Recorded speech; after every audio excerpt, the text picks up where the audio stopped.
Ready? He jumped, or she, as it turned out to be, jumped, impacted on the side of the IBC cage, hit the deck, and I made an absolute goof myself trying to chase this fish around and pick her up, and get her into the tank.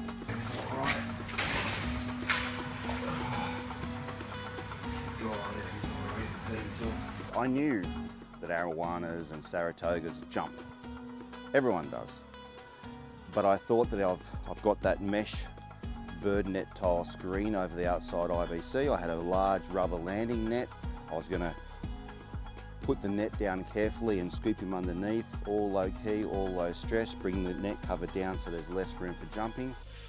But I wasn't prepared for just how dynamic this fish was. For about 2 weeks, eating, swimming, interacting, everything was seemingly normal until one day I came out and I saw this.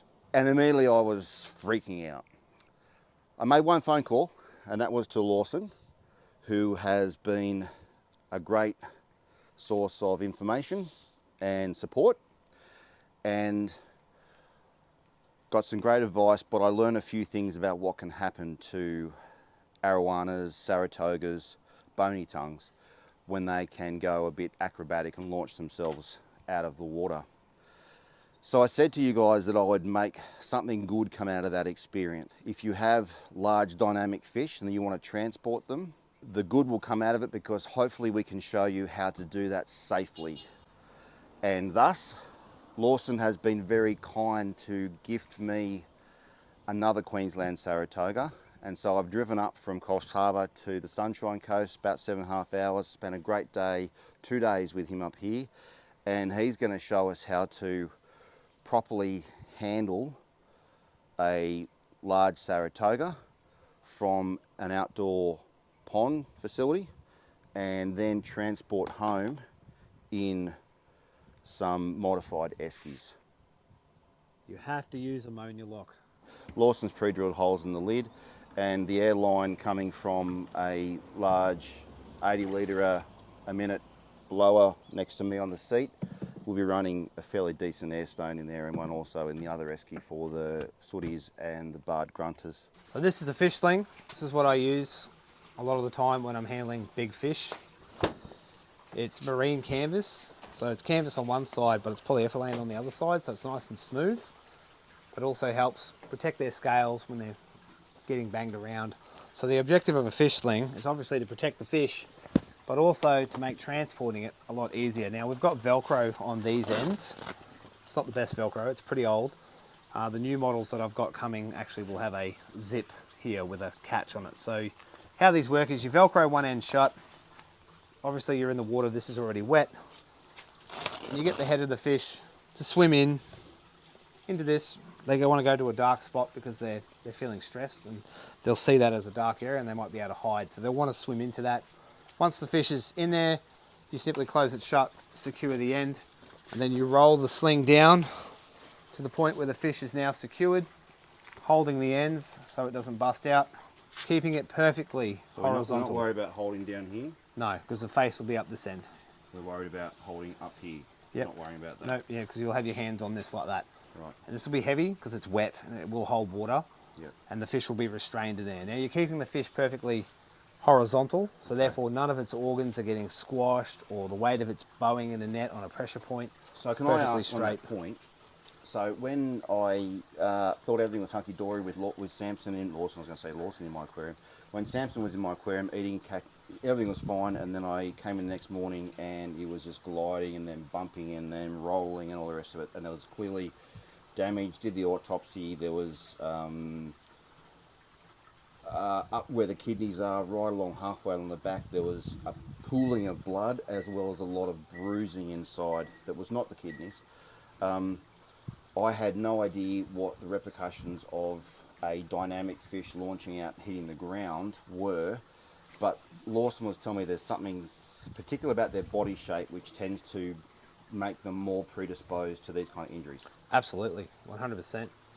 And an unfortunate thing is when they start developing blood clots and internal bleeding in the muscle tissues, it can also cause a lot of congestion in the body. So when the fish finally is somewhat feeling okay to want to eat and does decide to eat something, it can dislodge a blood clot, which will then travel to a different part of the body where it can block central nervous systems, cause catastrophic internal bleeding, and normally at that point it's lights out, see you later. And in your so just to clarify, Lawson's had a lot of experience not only with them in his own home, but also working in ornamental marine collection and wholesale facilities. And in which case that facility also saw a lot of Australian Jardini and like hard-eye Saratogas coming through, and had to do a lot of this on a pretty big scale. But is there something about the body musculature of these species, these two AROWANA species, which makes them particularly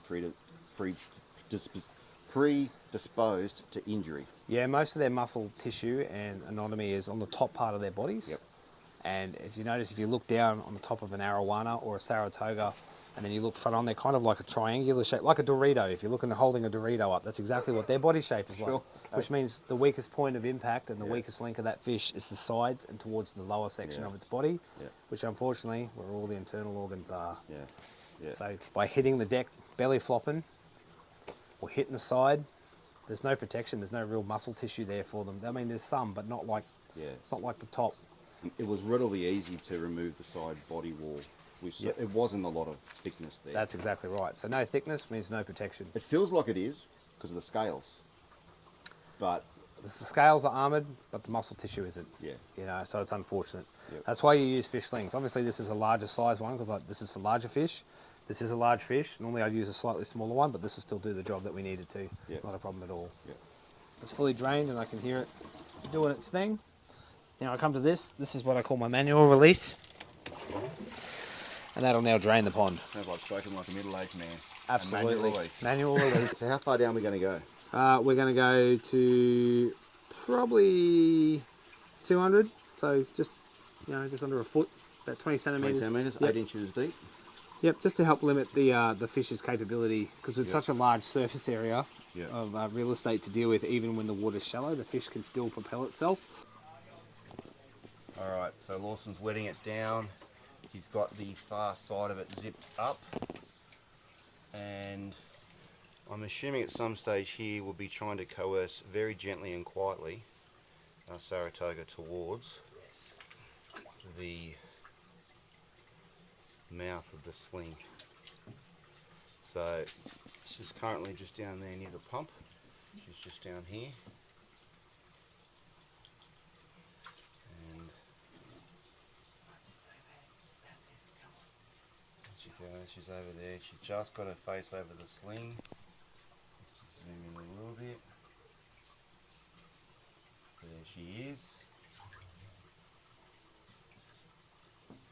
Nice and casual and gentle. Look at that, that's magic. So I'm assuming if you go crazy there, mate, she'll just react and go jumping. The most important part of this is to make sure you're calm. Oh, I'm not calm. So this is the way you'd move things like sharks as well, would you? Yeah, it's a lot more chaotic. Yep. Head up there. Head's here. Right. Alright, make sure you grab exactly there. Keep that horizontal. That's the head. That's the tail. That's the tail. Now she'll be right in for a minute or two. All right, well, I'm leaving. That wasn't easy.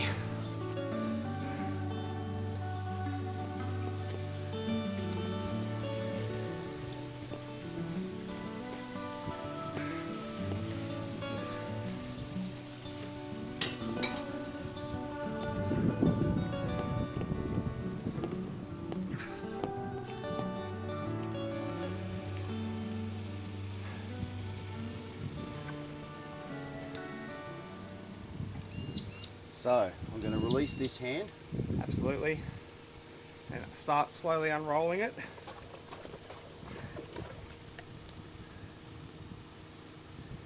Can I unroll? I have to unroll all the way, do I? Yes. That's enough. That's enough. That's it. I'm going to let that Velcro. Get ready with the lid. Now pull your end out. Slide it straight out. She's She out? Yep. That's it. That's how you properly move it. Stop stressing. They don't want to fight. Can I check? Yeah. Thank you. Most welcome. So guys, if you are thinking about moving AROWANA, Saratoga, Barramundi, anything that you are thinking about being a bit violent or nervous, chaotic, anything that's at risk of jumping, do your research. I'm trying to get Lawson on his YouTube channel, which is Tide Runners, to show a DIY how to make up a fish sling. So you'll be able to make up one, not necessarily this size, even something a bit smaller, and you'll be able to move some fish around safely. And just like that, not a bad trip. Roughly 6 hours later, I'm back home. So my plan is to drain without really cracking the lid too much on this esky. Drain all the water down. It's about 80 litres in there. Drain it down to just this, maybe 10 centimetres in the bottom. And then with the help of my wife, lift this esky containing the Saratoga into my shed, unlock the latches and tip him or her directly into the 12 by 4 foot planted Saratoga tank. And then tip. In. Shut it up, quick. Shut it up.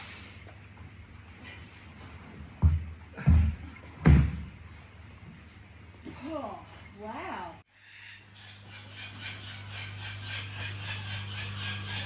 Well, mate, Sam the Saratoga. We're going to go gender neutral this time. Is installed in their new aquarium. Thanks, mate. No split fins. Looking good. Eye is looking pretty good, and it was pretty smooth. Dropped the water level down, tipped over the edge. Obviously there's going to be the acclimation process of getting used to the tank and the water, but I do need to do a water, not a water change, a filter clean, because I've noticed that the pump outlet is running a little bit low at the back there. You can see the water moving, but it needs to be faster than that, so I'll do that this evening. And hanky dory, thanks mate.